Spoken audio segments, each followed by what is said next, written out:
All right, good afternoon. Just a couple of programming notes to share with you. Tomorrow is the International Day for the Remembrance of the Victims of Slavery and the Transatlantic Slave Trade. The General Assembly will hold a commemorative meeting to mark the day. The Secretary General will deliver remarks, as well as the President of the General Assembly and, of course, representatives of member states. The keynote speaker will be the Nigerian author Wole Soyinka, who, as you know, won the Nobel Prize in Literature in 1986. The youth speakers will be the Nigerian-American youth poet Salome Agbaroji, the seventh U.S. Youth Poet Laureate. The event, of course, will be streamed on UN Web TV. Also tomorrow, Geir Pedersen, our special envoy for Syria, will be briefing the Security Council on Syria, and he has told us he will be at the stakeout to take your questions afterwards. But before that, at 11 a.m., there'll be a briefing here by the G20 Sherpa, Zane Danger, who will be briefing you on South Africa's G20 presidency's priorities. That's at 11 a.m. This morning, you heard the Secretary General speak to the Security Council during a special session on UN peace operations. He reminded Council members that UN peace operations safeguard people and communities in some of the most desperate places on earth, adding that they represent a critical tool for the Council's disposal to maintain international peace and security. At their best, he said, they show how, when the UN comes together to address challenges, the burden is diminished on individual countries. But Mr. Guterres added that peace operations face serious barriers that demand new approaches. The Secretary General said the work is now underway to review all forms of peace operations as requested by member states in the recently adopted Pact for the Future. He said the review will build on the analysis presented in the new Agenda for Peace and will be informed by the first comprehensive study of the history of special political missions in the 80 years of this organization, and that report will be released soon.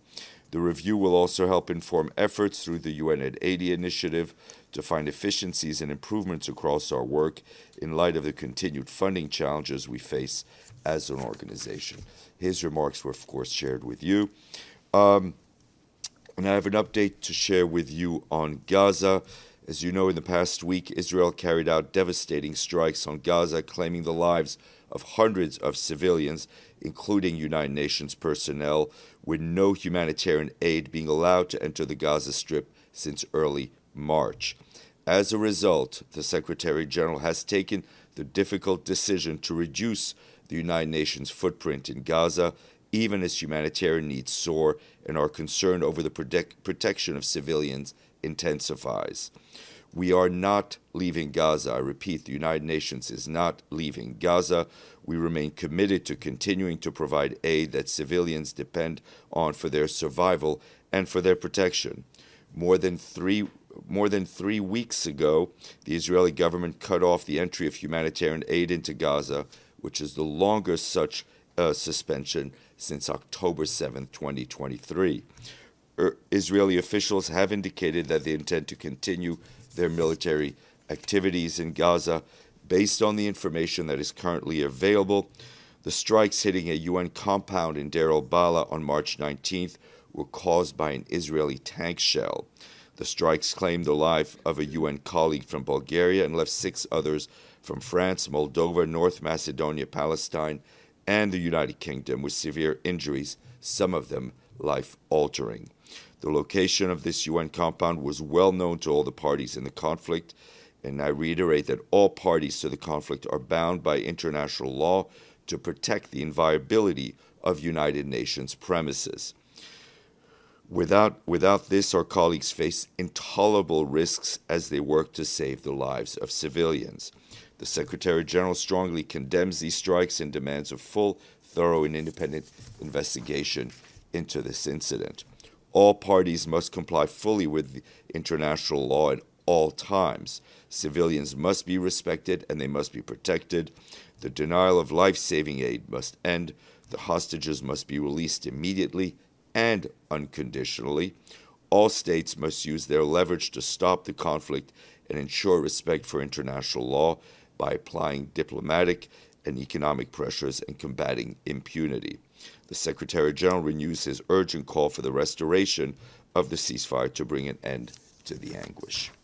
And just to give you a bit more granularity on the situation on the ground in Gaza, Tom Fletcher, our emergency relief coordinator, said today that he continues to receive horrific reports from Gaza of more health workers, ambulances, and hospitals attacked as they tried to save survivors. Mr. Fletcher said, "We all must demand that hospitals and medics must not be targeted." Yesterday in southern Gaza, several casualties were reported after the surgical department of Nasser Medical Complex was hit and caught fire. In Rafah, ambulances were reportedly hit yesterday in Tal al-Sultan, resulting in several casualties. The Palestinian Red Crescent Society said 4 of its ambulances were targeted, as well as 10 team members carrying out humanitarian work. They say communications with the team has been completely lost for 30 hours, and at this point their fate remains unknown. As hostilities continue across Gaza, the Office for the Coordination of Humanitarian Affairs tells us that we and our humanitarian partners continue to face constraints in an effort to provide health services. Yesterday, our partners called for the entry of additional emergency medical teams into Gaza to help health workers already on the ground who are exhausted and, of course, overwhelmed. OCHA reports that the crossings have remained closed for cargo since March 2nd, with reports that prices of goods and commodities continue to rise. Yesterday's UNRWA's Commissioner General Philippe Lazzarini warned that every day without food inches Gaza closer to the acute hunger crisis. Yesterday, Israeli authorities also issued a new evacuation order in Rafah, covering about 2% of the strip and affecting 5 neighborhoods. With this latest directive, the overall area designed for the evacuation of the past week covers an estimated 14% of the Gaza Strip, along with vast no-go zones along the borders and the Netzarim corridor. UNRWA estimates that 124,000 people have been newly displaced in just days. Many have moved on foot towards Mawasi area along one evacuation route, with large numbers of people reportedly seeking shelter at hospitals. Our partners are supporting water, sanitation, and hygiene services in Gaza tell us that 90% of people surveyed in recent weeks did not have sufficient access to water, with respondents going several days without being able to just wash their hands. Since the resumption of hostilities and despite these challenges, our humanitarian partners have continued to screen children for malnutrition, distributing ready-to-eat complementary food to more than 7,000 infants and young children. However, the closure of several malnutrition sites located in the evacuation area in Rafah has impacted more than 100 children. Moving north to Lebanon, the situation along the Blue Line. Our peacekeeping colleagues have urged all parties to exercise maximum restraint and refrain from activities that may endanger civilians and jeopardize the progress made in advancing a relative calm in recent months. Special Coordinator for Lebanon, Janine Hennis-Plasschaert, and the head of the UN peacekeeping mission in Lebanon, Lieutenant General Aroldo Lazzaro, are in contact with all sides and actors to diffuse tensions and prevent any further incidents. We urge Lebanon and Israel to uphold their commitments to the cessation of hostilities. It remains crucial that the parties urgently undertake tangible steps towards the full implementation of Security Council Resolution 1701. UNIFIL, in the meantime, continues to support the redeployment of the Lebanese armed forces, with these armed forces deployed to approximately 100 locations in southern Lebanon. In support of the Lebanese armed forces addressing the unauthorized weapons in southern Lebanon, UNIFIL peacekeepers over the past weeks discovered a significant number of unauthorized weapons and ammunitions, mostly in the western area of its operations. There have been 195 such incidents since the cessation of hostilities commenced on November 27th of last year. All of these caches were duly reported to the Lebanese armed forces. UNIFIL has also facilitated 18 humanitarian missions in its area of operations this month, which are crucial to rebuilding lives. We reiterate once again our call for civilians and civilian infrastructure to be protected on both sides of the blue line. And our OCHA colleagues in Lebanon remain concerned by the precarious humanitarian and protection situation there as civilians continue to be impacted by military operations across the country. Over the weekend, the escalation with multiple airstrikes across Lebanon resulted in 8 deaths, including 1 child, and 44 injuries, including 5 children. That's what the Lebanese Ministry of Health is telling us. Military operations continue to exacerbate protection concerns, impede safe returns of displaced people, hinder the delivery of humanitarian assistance, and further drive up humanitarian needs. According to the International Organization for Migration, more than 96,000 people remain displaced within Lebanon, and over 960,000 are back to their communities of origin. We and our partners are continuing to support the humanitarian response across Lebanon, despite critical funding shortages.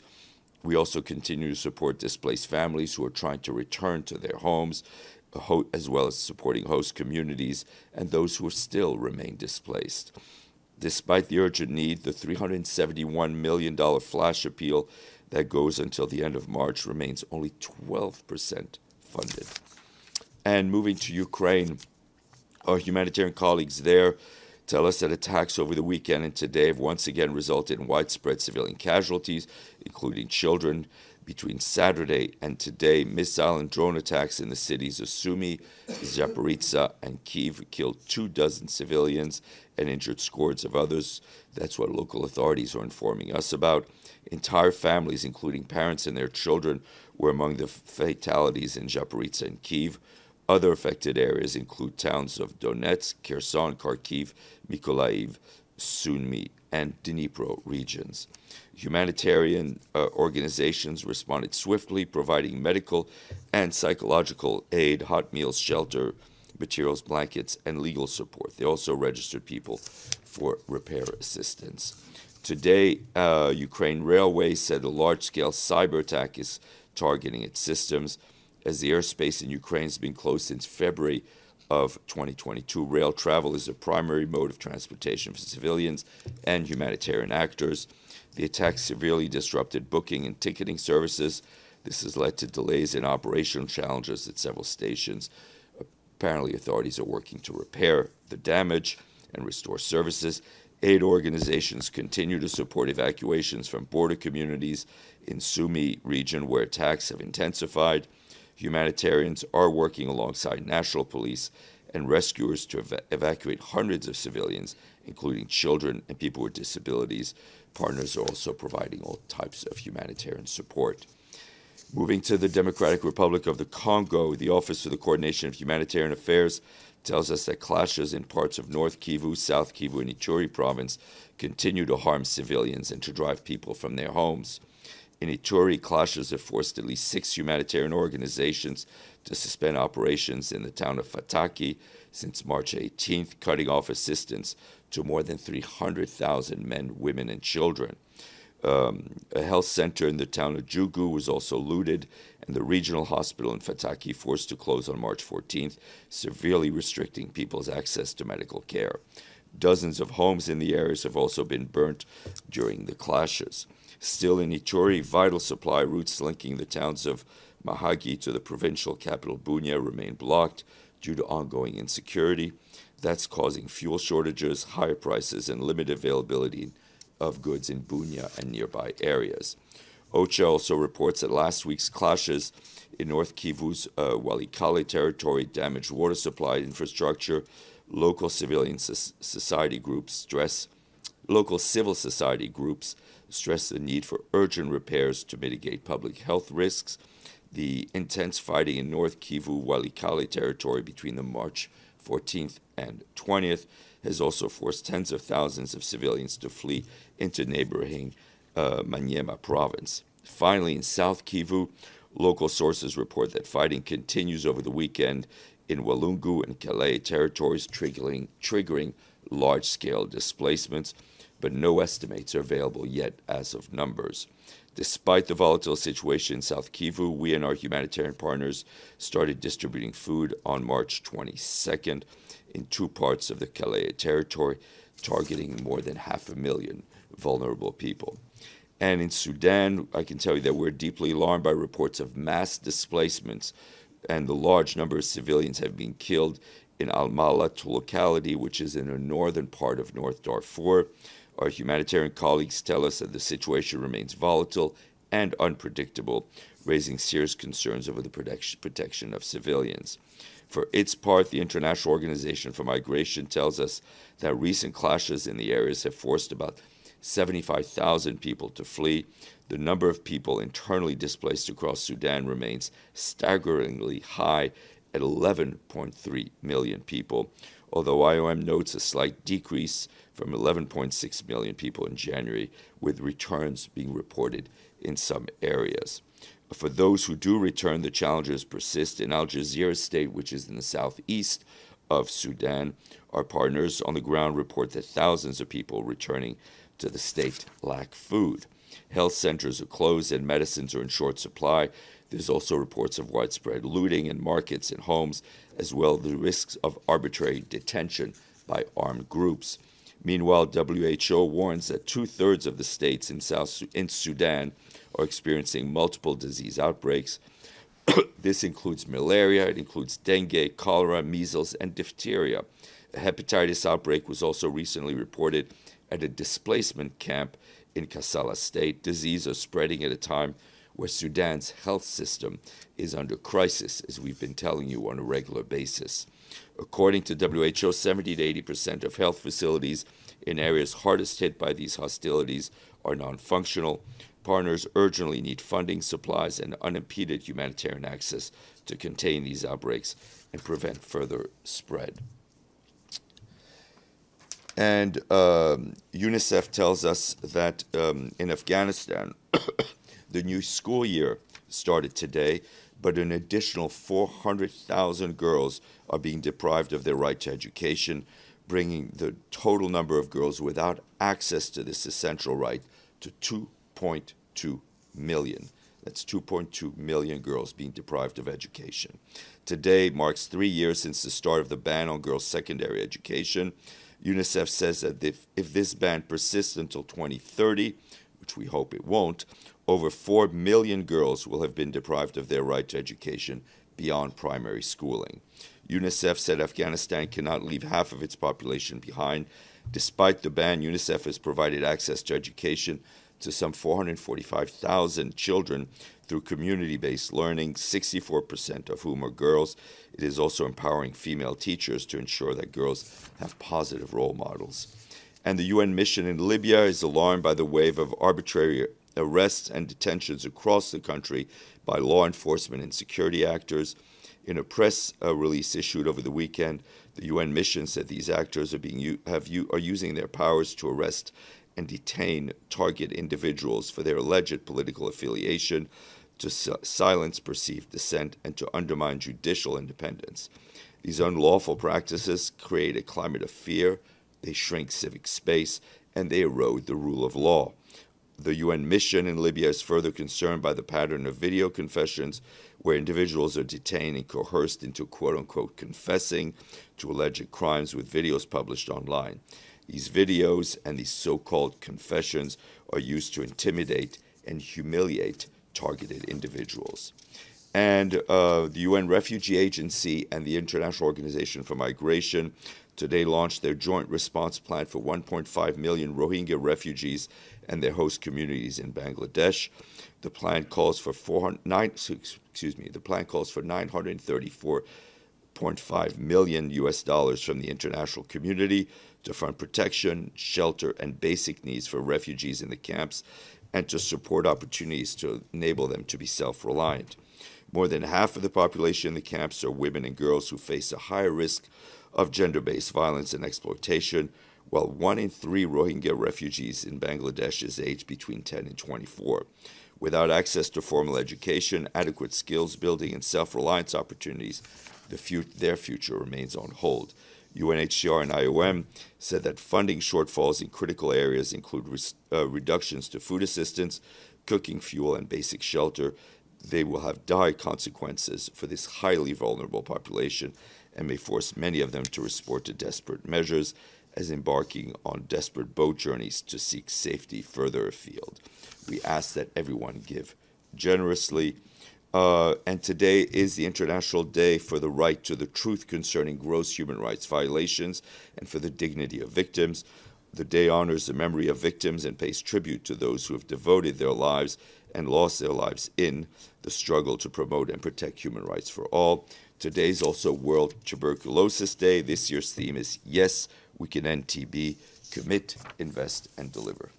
Since I have no voice, I'll leave. No, Benno, please go Thank ahead. you. I have a voice. Yeah. Regarding the reducing the Gaza footprint, can you give us numbers? How many personnel will be pulled? How many do you have there? And then I have some follow-ups, I guess. Okay.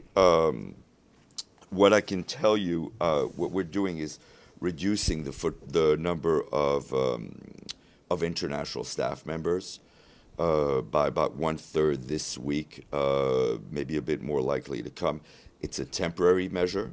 We hope to have people return to Gaza as soon as practicable. There are about 100 international staff in Gaza currently. All of this is being done for security reasons and for operational reasons. So just double checking, you're pulling something about like 30, 35, something like this? Around 30, yeah, about 30. How will humanitarian aid and your work in the region be impacted? Well, obviously, the impact of our work right now is the fact that military operations have resumed in parts of Gaza, that people are being told to move again, and that humanitarian aid is not going in. Those are the impacts on our work. The vast majority of the distribution is being done by local staff, local Palestinian UN staff who continue to do their work in extremely challenging circumstances. And you said the Israeli tank hit the UN compound and it was known that this was a UN compound. Do you feel deliberately targeted? Listen, I can't speak. I think that's one of the reasons we need to have a pretty clear and transparent investigation. The point is that the Israelis knew exactly where this UN facility was, and it was hit by a shell from one of their tanks. Last one. Again, this is not the first time that it happens. Do you think it's possible that these attacks are a coincidence? Look, you're correct in saying it's not the first time it's happened. It's happened before. We need to see accountability for those who took the decision, whether it was deliberate targeting, whether it was miscommunication, but there needs to be accountability. Betul. Thank you, Steph. Does the Secretary General have any reaction to the arrest of opposition political figures, including the mayor of Istanbul? He was removed from his office along with 3 other elected mayors in Istanbul. The crackdown on journalists. Just this morning, 6 other journalists, including one from Agence France Presse, they were detained, and hundreds of thousands of Turkish people are on the streets protesting against the arrests, which many lawyers and civil rights groups are calling unlawful and politically motivated. We're obviously following the situation in Turkey very closely, especially, as you mentioned, as it relates to the arrest of the mayor of Istanbul, also the detention of journalists, the mass detention of journalists that we've seen. It is imperative that journalists be allowed to do their work freely without fear of harassment and detention, whether in Turkey or any place else in the world. It's also important that people be allowed to demonstrate peacefully and freely without any risk of their rights being violated, and we hope to see due process being followed. And just a follow-up, did the Secretary General contact any Turkish officials? I'm not aware of any contact between the Secretary General and Turkish officials, but I will check. Does he plan to, or did you have any calls from any I will update you as soon as I have information. Deji, Linda, then Pam, then Gabriel. I have several questions, but first a follow-up. According to the statement, based on the information, UN decide that the deadly attack in Deir al-Balah is from an Israeli tank. Has the UN shared this information with Israeli authority, Yes. and what is their response? Have they responded? I don't have a response from them, but they very well know. We've shared with them what we know. Okay. My question here, we know that the 42nd entrance has been closed. How much money can UN save from the closure of that entrance? Do you have a... I don't have a hard figure. It's part of just generally a lessening of overtime spending. But speaking of money, has the Secretariat had any update on the UN Ops ASG Virtual Boeing's 63 million failed investment? Will there be any update on that one? No, we continue to cooperate with the various law enforcement agencies that are involved in this case. Okay, one last question. It's been reported that UN is sending staffers an email suggest all staff members and their families to carry a form of identification at all time to show maybe people by if stopped by authorities in New York. Has this ever happened before? Not in my memory. So why sending this email to all think, staff members? It's something to reassure. It's a good reminder for staff members to carry identification with them, including photos of their visas. Pam, then Linda, then Pam, then Gabriel, and then Edie. Sorry. Thank you, Steph. Apropos of Gaza, you mentioned 30 staff members, international staff members, will be leaving. In total, how many Palestinian staff members are currently on the job? I mean, the bulk of them are on, I think, around 13,000 or so. Okay. And then stepping to Afghanistan, what is the status of Afghan women working, for the UN and humanitarian efforts? I remember that they were banned. Yeah, it's a good question. I believe, let me get you a more, let me not make something up off the top of my head, and I'll get you an update on that. Pam. Thank you, Steph. On the Riyadh talks on Ukraine peace, the U.S. advisor, Mike Waltz, National Security Advisor, said yesterday that one of the first priorities is going to be to reestablish the Black Sea Grain Initiative. Will the UN put back in place what it had in 2022 until 2023 with all the operational structures? Thank you. I don't think we want to get ahead of ourselves. We obviously welcome the ongoing talks. The issue of freedom of navigation on the Black Sea is something that we've continued to work on, notably through the work of Rebecca Greenspan at UNCTAD. She and her office stand ready to assist in any way they can. Thank you. Gabriel. Thank you, Steph. Welcome back. Thank you. Of the roughly 30 international staff that are being taken out of Gaza, do you have a breakdown on which agencies they work for by any chance? I don't have an exact breakdown, but I can tell you that in terms of the agencies impacted, it includes OCHA, the World Food Program, UNICEF, UNOPS, UNFPA, WHO, UNDP at this point. Thank you. And as you previously mentioned, the vast majority of UN staff members in Gaza are Palestinians. What is the Secretary General's message to the Palestinians that Palestinian staff members that don't have the luxury of perhaps being able to leave the country? Can he guarantee their safety? Listen, the bottom line is, and as we've seen it, right? the Secretary General doesn't have the power to guarantee the safety of UN staff, whether they are internationals, whether they are nationals, whether it's in Gaza, whether it's in the Congo, in the Central African Republic, Ukraine, or anywhere else. The people who have the power to guarantee the safety of UN staff are those member states who need to uphold international law, who need to uphold international humanitarian law, who need to ensure the safety of the very personnel for an organization of which they are a member of, and for many of these missions that they have sent out onto the field. And lastly, does the Secretary General have any comment about two more journalists that have been assassinated in Gaza? Mohammed Mansour from Palestine Today, killed in his home, and Hossam Shabat from Al Jazeera, killed while he was in his vehicle. I think it's yet another reminder of the risks that journalists take to report in Gaza.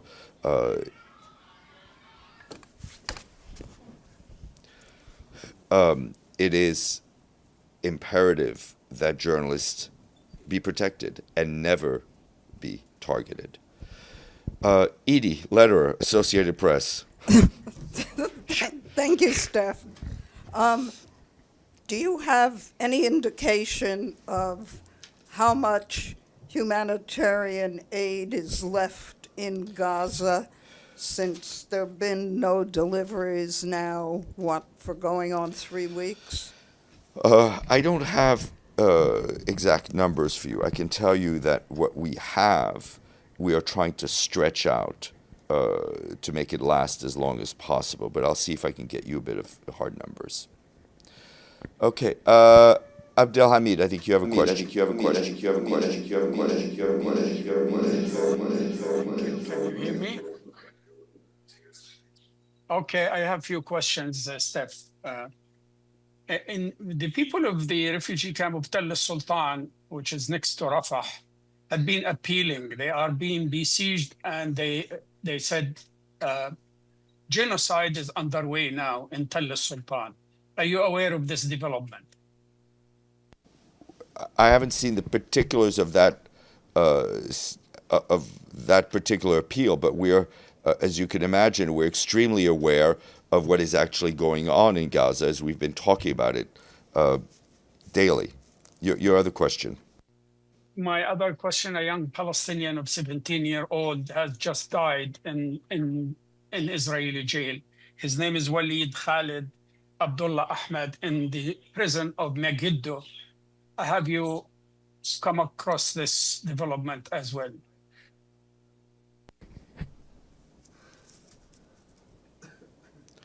Okay. Thank you all.